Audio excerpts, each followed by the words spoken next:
Alright, time for more Sketchy Joey. So this is going to be the gustatory pathways associated with taste. This actually is a very easy pathway centrally. You just kind of got to know what peripheral nerves and ganglion you're hitting. So remember when we're talking about taste, it's divided up into the anterior 2/3, the posterior 1/3, and then taste for the epiglottis and esophageal region. So we're going to draw that as three different pathways. So starting in the anterior 2/3, we're going to hit a taste bud. Remember, this is mostly fungiform taste buds in the anterior 2/3.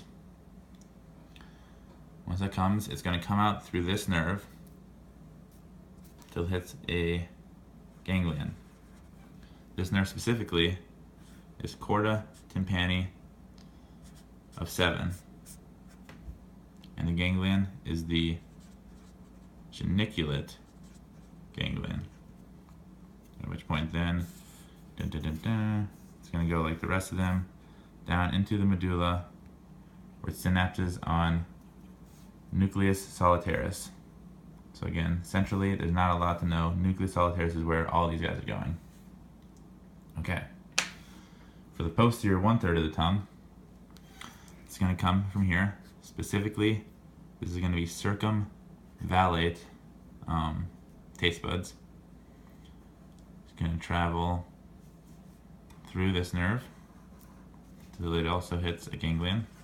And this nerve happens to be the lingual nerve of 9.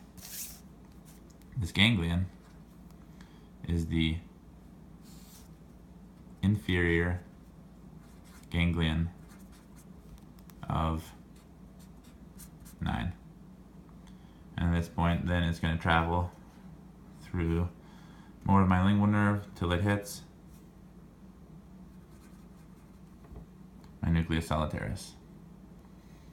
Alright, and then finally, taste from my epiglottic and esophageal region. This is just kind of mixed taste buds. It's going to come out through this nerve till it hits a ganglion. All these ganglion, they're just passing through, by the way. These aren't synapses.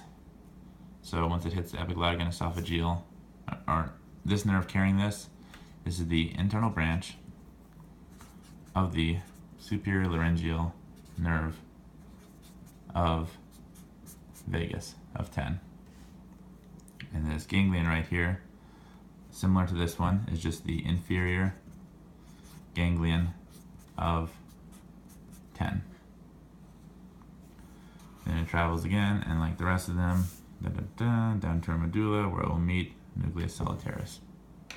Okay, once we get in here now, it's just all taste is mixed together, so we don't worry about differences anymore, and we're just going to ascend ipsilaterally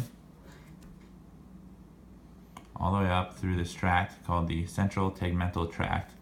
This is definitely visible histologically, so make sure you can spot it. Central tegmental,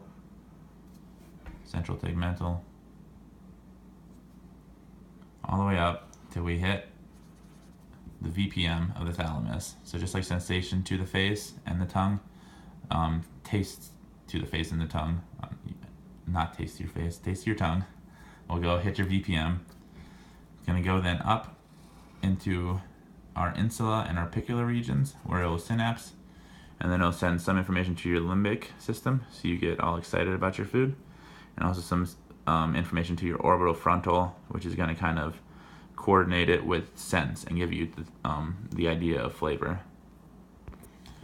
Okay, that's about it for gustation. So again, anterior fungiform through my chorda tympani, through my geniculate ganglion to nucleus solitarius. The posterior 1/3 is circumvallate. My lingual nerve of 9, inferior ganglion of 9 to nucleus solitarius.